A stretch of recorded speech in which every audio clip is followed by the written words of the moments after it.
Hello everyone, welcome to Anjali home point. ఈరోజు వచ్చేసి ఒక మంచి స్వీట్ రెసిపీని చూపించబోతున్నానండి. మిగిలిపోయిన షుగర్ సిరప్తో నిన్నటి వీడియోలో నేను బాదుషాలను చేశాను కదా, అలా బాదుషాలను చేయగా కొద్దిగా షుగర్ సిరప్ అనేది మిగిలిందండి, ఒక కప్పు వరకు. ఆ షుగర్ సిరప్ని ఎలా రీయూజ్ చేసుకోవాలో ఈ వీడియోలో మీకు చూపిస్తున్నాండి. అంతేకాకుండా మనం గులాబ్ జామున్స్ ప్రిపేర్ చేసినప్పుడు, ఏదైనా స్వీట్ రెసిపీస్ చేసినప్పుడు మనము షుగర్ సిరప్ అనేది మిగిలిపోతుంది కదా, ఆ షుగర్ సిరప్తో ఇలా స్వీట్ చేశారనుకోండి చాలా బాగుంటుంది. మిగిలిపోయిన షుగర్ సిరప్తో ఈ టేస్టీ స్వీట్ రెసిపీని ఎలా తయారు చేసుకోవాలో చూసేద్దాము. చూడండి, నాకు ఇక్కడ షుగర్ సిరప్ అనేది ఈ కప్పు వరకు ఉంది. సో ఇలా నేను కప్పులో తీసి పెట్టుకున్నాను షుగర్ సిరప్ని. ఇప్పుడు స్టవ్ వెలిగించుకొని ఒక ప్యాన్ పెట్టుకోవాలి. ఇందులో ఒక 2 స్పూన్ల వరకు నెయ్యిని వేసుకోవాలి.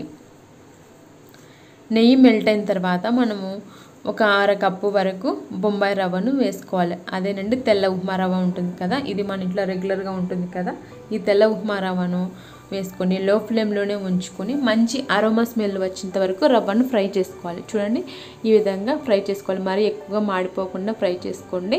ఇప్పుడు ఇందులోనే నేను ఏ కప్పుతో అయితే బొంబాయి రవ్వను తీసుకున్నానో అదే కప్పుతో శనగపిండిని తీసుకున్నాను. ఇప్పుడు శనగపిండిని కూడా ఒక 2 నుంచి 3 సెకండ్ల వరకు లో ఫ్లేమ్లోనే ఫ్రై చేసుకోవాలి. మధ్య మధ్యలో కలుపుకుంటూ మాడిపోకుండా చూసుకోండి. ఇప్పుడు ఇందులో 1 కప్పు షుగర్ సిరప్ని వేసుకున్నాను. నేను 1 కప్పు షుగర్ సిరప్ తీసుకున్నా కదా, దాని తగ్గట్టు బొంబాయి రవ్వను శనగపిండిని యాడ్ చేసుకున్నాను. ఈ షుగర్ సిరప్ అంతా వేసుకున్న తర్వాత బాగా కలుపుకోవాలి. మంట అనేది మనం స్టార్టింగ్ నుంచి ఎండింగ్ వరకు లో ఫ్లేమ్లోనే ఉంచుకొని ఈ స్వీట్ రెసిపీని ప్రిపేర్ చేసుకోవాలి. చూడండి, కాసేపటికి ఈ విధంగా చిక్కగా తయారైంది కదా, మనం కలుపుకుంటూనే ఉంటే ఇలా చిక్కగా తయారవుతుంది. ఇప్పుడు ఇందులో సన్నగా చాప్ చేసి పెట్టుకున్న డ్రై ఫ్రూట్స్ని యాడ్ చేసుకోవాలి. ఇక్కడ నేను బాదం పప్పు, జీడిపప్పు, పిస్తా పప్పులు అన్నీ కూడా యాడ్ చేసుకున్నాను. చూడండి, ఈ విధంగా థిక్గా తయారవ్వాలి.